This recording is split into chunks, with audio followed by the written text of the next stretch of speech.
Students, welcome in my English class.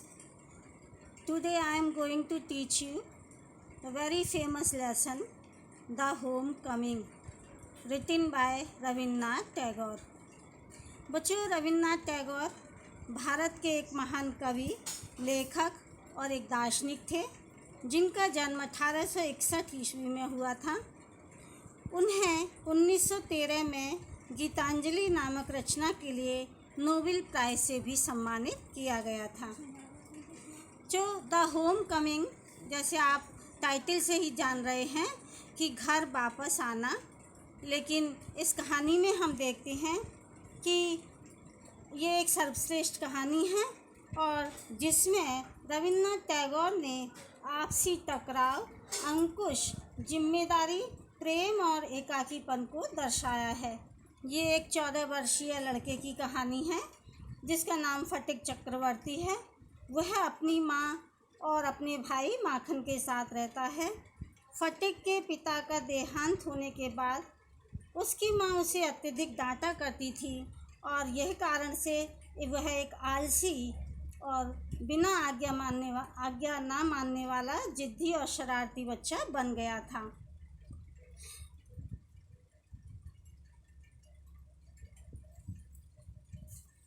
इसी कारण से उसकी माँ ने अपने सगे भाई अर्थात फटिक के मामा के साथ फटिक को कलकत्ता पढ़ने के लिए भेज दिया.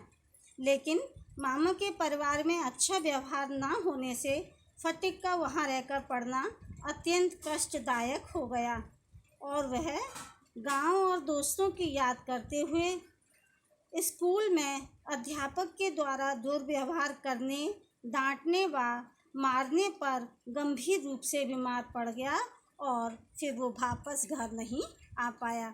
इसी कहानी को हम देखते हैं बच्चों. अब देखिए, आपको मैं टेक्स्ट पढ़ा रही हूँ, ध्यान दीजिए. Phatik Chakravorty was ring leader among the boys of the place. यहाँ फटिक चक्रवर्ती के बारे में बात हो रही है कि फटिक चक्रवर्ती गांव के लड़कों के बीच में एक लीडर था. उसने एक टोली बना रखी थी जिसका वो लीडर था. A few mischief got into his head, और उसके दिमाग में, उसके मन में नई शैतानी यानी एक नई शैतानी उपजी. There was a heavy log lying on the mud flat of the river waiting to be shaped into a mast for a boat. There was a heavy log. Heavy means भारी भरकम और लॉग मीन्स लट्ठा, यानी वहीं lying on the mud flat of the river, नदी के किनारे रेत में एक भारी भरकम एक लट्ठा पड़ा हुआ था. Waiting to be shaped into a mast for a boat, और जो किस लिए डाला गया था, यहाँ इंतजार करने से मतलब है कि उसे रखा गया था कि उसे एक नाव के लिए, बोट मीन्स नाव के लिए, मास्ट माने एक मस्तूल में बदला जाना था, यानी उस लट्ठे से एक मस्तूल बनाया जाना था. ही decided that they should all work together. अब उन सभी लोगों ने, उसने ये निर्णय ले लिया, उस फटिक ने अपने दोस्तों के साथ मिलकर, that they should all work together, कि वो सभी एक साथ काम करेंगे, to shift the log by main force from its place and roll it away. उन्होंने ये सोचा कि इस लट्ठे को हम एक साथ मिलकर यहाँ से हटा देंगे और मेन फोर्स यानी पूरी ताकत के साथ, फ्रॉम इट्स प्लेस, जहाँ ये रखा है उस स्थान से, एंड रोल इट अवे, और इसे लुढ़का कर कहीं दूसरी जगह ले जाएंगे. The owner of the log would be angry, और जिससे क्या होगा, जो उस लट्ठे का मालिक था यानी जिसने उस लट्ठे को रखा था, वो नाराज़ होगा, एंड सरप्राइज, और वो आश्चर्यचकित भी हो जाएगा. And they would all enjoy the fun, और इस उसके नाराज़ होने से, उसके क्रोध पर उन सबको बहुत ज़्यादा मज़ा आएगा. ऑल एन्जॉय माने सभी आनंद लेंगे. एवरीवन सेकेंडेड द प्रपोजल, यानी प्रत्येक व्यक्ति उसके प्रपोजल से, उसके प्रस्ताव से सब सहमत हो गए. And it was carried unanimously, और इस तरह से उसे एक सर्वसम्मति से वहाँ से ले जाया जाना था. अनएनिमसली माने सर्वसम्मति से. But just as the fun was almost begun, लेकिन ठीक जिस समय ये सब वो मज़ा शुरू करने ही वाले थे, अर्थात उस लट्ठे को ले जाने ही वाले थे, तो माखन, फटिक्स यंगर ब्रदर, माखन जो फटिक का छोटा भाई था, saturated, sauntered up and sat down on the log in front of them, all without a word. तुरंत वहाँ आया और उस लट्ठे के ऊपर बैठ गया, बिल्कुल उन सब के सामने ही, ऑल विदाउट अ वर्ड, एक भी शब्द बोले बिना. The boys was puzzled for a moment, जो लड़के थे वहाँ पर उसकी टोली के जो भी बच्चे थे वो सभी एकदम उसी क्षण चकरा गए. पजल्ड मीन्स नहीं, देखकर आश्चर्यचकित रह गए, चकरा गए. He was pushed rather timidly, उसे धमकाया गया, यानी उसे वहाँ से हटाया गया, rather timidly, by one of the boy, एक लड़के के द्वारा तो उसे धमकाया भी गया. And told to get up but he remained quite unconcerned, और उसे वहाँ से हटने के लिए भी कहा गया, लेकिन वो बिल्कुल जैसे अनकंसर्न माने परवाह ना किए हुए, बिना परवाह के ही वो वहाँ बैठा ही रहा. He appeared like a young philosopher meditating on the futility of games, और बिल्कुल वो यानी माखन का छोटा भाई, फटिक का छोटा भाई माखन, बिल्कुल ऐसे लग रहा था मानो वो एक दार्शनिक की तरह वहाँ बैठ गया हो जमकर, मेडिटेटिंग माने ध्यान लगाते हुए, उसी गेम के और भी उपयोगिता बढ़ाने के लिए, यानी उस खेल को और रोचक बनाने के लिए मानो वो बैठ गया हो. फटिक वॉज फ्यूरियस, अब फटिक जो है बहुत ज़्यादा क्रोधित होने लगा, फ्यूरियस माने क्रोधित होने लगा. माखन, ही क्राइड, और वो जोर से चिल्लाया, Makhan, if you don't get down this minute I will thrash you, अगर तुम इसी क्षण नहीं उठे, गेट डाउन माने उस पर से नहीं उतरते हो, तो मैं तुम्हें थ्रैश यू यानी पीटूँगा, तुम्हें मार लगाऊंगा. Makhan only moved to a more comfortable position, अब माखन और भी आरामदायक स्थिति में, पोजीशन माने स्थिति में वहाँ से बैठ गया. Now if Phatik was to keep his regal dignity before the public, it was clear he ought to carry out his threat. अब यदि माखन को अपना रीगल डिग्निटी माने सम्मान, अगर अपना सम्मान किसके सामने, बिफोर द पब्लिक, यानी उन्हीं सभी बच्चों के सामने, अपनी सभी लड़कों के सामने अपने सम्मान को बचाए रखना था, तो it was clear he ought to carry out his threat, तो बिल्कुल स्पष्ट था कि उसे अब उस माखन की पिटाई करनी ही चाहिए. But his courage failed him at the crisis, लेकिन उसका साहस उस समय असफल हो गया, यानी जवाब दे गया और उसकी चीख पर. His fertile brain however rapidly seized upon a new manner which discomfited his brother and afforded his followers an added amusement.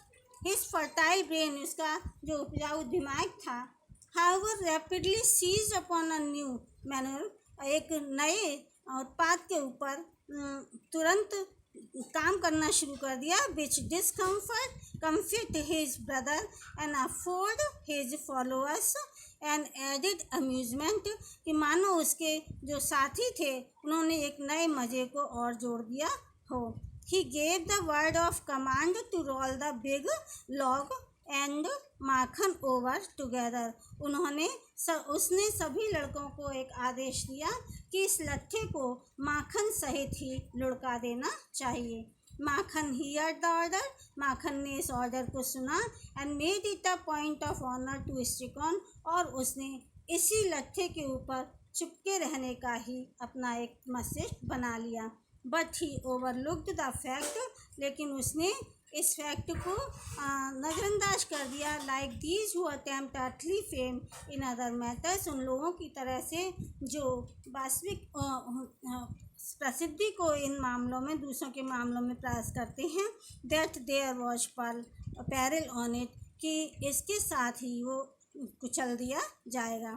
The boys began to heave at the log with all their might, calling out 1 2 3 and go. लड़कों ने पूरी शक्ति के साथ उस लट्ठे को धकेलना शुरू किया और ये चिल्लाते हुए 1 2 3 और जाओ। At the word go the log bent, और इसी शब्द के साथ जो लट्ठा था वो लुढ़क गया। And with it went Makhan's philosophy glory and all, और इसके साथ ही माखन की दार्शनिकता और यश और सब कुछ चला गया। All the memory of the tyrant mother, all the other boys shouted themselves hoarse with delight, सारे ही दूसरे बच्चे shouted themselves, आपस में चिल्लाए बुरी तरह से, बहुत खुशी से। But Phatik was a little frightened, लेकिन अब फटिक थोड़ा सा डर गया था। He knew what was coming, अब वो जान गया था कि अब क्या होने वाला है। एंड श्योर इनफ, और वो पूरी तरह से निश्चिंत भी था कि Makhan rose from mother earth blind as fate and screaming like the furious, कि जो माखन था वो माँ चिल्लाता हुआ ज़मीन से उठा और बहुत ही फ्यूरियस माने बहुत ही क्रोध के साथ वो चिल्लाता हुआ आगे की ओर बढ़ा। ही रश्ड एट फटिक, वो फटिक के ऊपर झपटा। एंड स्क्रैच्ड हिज फेस, और उसके चेहरे को उसने खुरचा। And beat him and kicked him, और उसे पीटा और उसे पैर भी मारे। And then went crying home, और तब चिल्लाते हुए घर की ओर चला गया। The first act of the drama was over, और इस तरह से इस ड्रामे का, इस खेल का जो पहला एक्ट था वो ख़त्म हो गया। Phatik bite his face, Phatik ने अपना चेहरा पोंछा। And sat down on the edge of a sunken barge on the river bank, और उसके बाद एक डूबी हुई नाव के किनारे पर जाकर, जो नदी के किनारे रखी हुई थी उस पर जाकर बैठ गया। And begin to chew a piece of grass, और इस तरह से उसने एक घास के टुकड़े को दांतों से चबाना शुरू कर दिया। A boat came up to the landing, एक नाव वहाँ आई और उससे and a middle aged man, एक मध्य उम्र वाले आदमी को उतारा। विद ग्रे हेयर, जिसके भूरे रंग के बाल थे। एंड डार्क मुस्टैच, और उसकी गहरी रंग की मूछें थीं। स्टेप्ड ऑन शोर, और वो आदमी उस तट पर उतरा, यानी उसने अपने कदम रखे अर्थात उतरा। He saw the boy sitting there doing nothing, उन्होंने वहाँ एक लड़के को बैठे हुए देखा जो कुछ नहीं कर रहा था। And asked him where the Chakravortys live, और उस लड़के से पूछा कि चक्रवर्ती कहाँ रहते हैं। बच्चों आपको पता है ना वो लड़का कौन था, वही फटिक चक्रवर्ती जो वहाँ पर बैठा हुआ था। इस तरह से आपके पास शॉर्ट क्वेश्चन आएंगे, इसमें से एक्सप्लेनेशन भी आएंगे, आप थोड़ा ध्यान से पढ़ना। Phatik went on chewing the grass, लेकिन फटिक वहाँ घास को चबाते हुए ही बैठा रहा। एंड सेड, और कहा ओवर देयर, उस ओर, यानी उसने एक तरफ इशारा किया। But it was quite impossible to tell where he pointed, लेकिन ये बिल्कुल ही असंभव था ये बताना कि उसने किस ओर इशारा किया। The stranger asked him again, उस अजनबी ने उससे दोबारा से पूछा। He swung his legs to and fro on the side of the barge, उसने अपने पैर उछाले इधर उधर नाव की तरफ। एंड सेड, और कहा गो एंड फाइंड आउट, जाओ और अपने आप ढूंढ लो। And continue to chew the grass as before, और पहले की तरह से ही घास को चबाता रहा। But now a servant came down from the house, पर अब एक नौकर उसके घर से वहाँ आया। And told Phatik his mother ban wanted him, और फटिक को बताया कि उसकी माँ ने उसे बुलाया है, उसकी माँ उसको चाहती है। फटिक रिफ्यूज टू मूव, लेकिन फटिक ने वहाँ से जाने से मना कर दिया। But the servant was the master on the occasion, लेकिन उस समय जो नौकर था वो उस समय एक मालिक बना हुआ था। ही टुक फटिक अप रफली, उसने फटिक को बुरी तरह से उठाया दुर्व्यवहार करते हुए। And carried him kicking and struggling in impotent rage, और उसे मारते हुए, पैर मारते हुए और संघर्ष करते हुए बहुत ही क्रोध के साथ, रेज मीन्स क्रोध के साथ उसे वहाँ से ले गया। When Phatik came into the house his mother saw him, जब फटिक घर आया तो उसकी माँ ने उसे देखा। शी कॉल्ड आउट एंग्रीली, उसने उससे गुस्से से कहा, so you have been hitting Makhan again, तो तुमने माखन को फिर से मारा है। फटिक said suddenly, फटिक ने अचानक कहा, नो आई हैवंट, नहीं मैंने नहीं मारा है। हु टोल्ड यू दैट, तुम्हें ये किसने कहा। हिज मदर शाउटेड, उसकी माँ चिल्लाई, डोंट टेल लाइज, झूठ मत बोलो, यू हैव, तुमने ही फटिक माखन को मारा है। फटिक said suddenly, फटिक ने फिर से कहा, आई टेल यू, मैं तुमको कहता हूँ, आई हैव नॉट, कि मैंने नहीं मारा है। यू आस्क माखन, तुम माखन से ही पूछ लो। बट माखन थॉट इट, लेकिन माखन ने इसे बताया, best to stick to his previous statement, यानी वो अपने ही पुराने स्टेटमेंट यानी कथन से जुड़ा रहा, अर्थात उसने जो पहले कहा था उसी को कहा कि सैड यस मदर, पथिक डिड हिट मी, कि पथिक ने ही मुझे मारा है। पथिक पेशेंस वॉज ऑलरेडी एग्जॉस्टेड, अब पथिक का धैर्य पहले से ही जवाब दे चुका था। He could not here this injustice, वो इस अन्याय को नहीं सुन सकता था। ही रश्ड एट माखन, वो माखन की ओर झपटा, and hammered him with blows, और उसे कई प्रहारों से उसे मारने लगा। टेक दैट, ये लो, ही क्राइड, वो चिल्लाया, and that for telling lies, और ये लो, ये झूठ बोलने के लिए, इस तरह से कहकर उसने उसकी पिटाई की। His mother took Makhan side in a moment, तभी उसकी माँ ने माखन की तरफ ओर लेते हुए उसी क्षण कहा, एंड पुल्ड पथिक अवे, और पथिक को पीछे की ओर गिरा दिया। Beating him with her hands, अपने हाथों से उसे बीटिंग माने मारते हुए। When Sphatik pushed her aside, जब फटिक ने उसे एक ओर धकेला तो शी साउटेड आउट, वो चिल्ला उठी, व्हाट यू लिटिल विलियन, क्या तुम छोटे शैतान, would you hit your own mother, क्या तुम अपनी माँ को भी मारोगे। It was just at this critical juncture that the grey-haired stranger arrived, और ठीक इसी क्रिटिकल मोमेंट पर ही, तीव्र चरम सीमा पर ही, वो ग्रे हेयर्ड जो ग्रे बालों वाला जो अजनबी था वो वहाँ आ पहुँचा।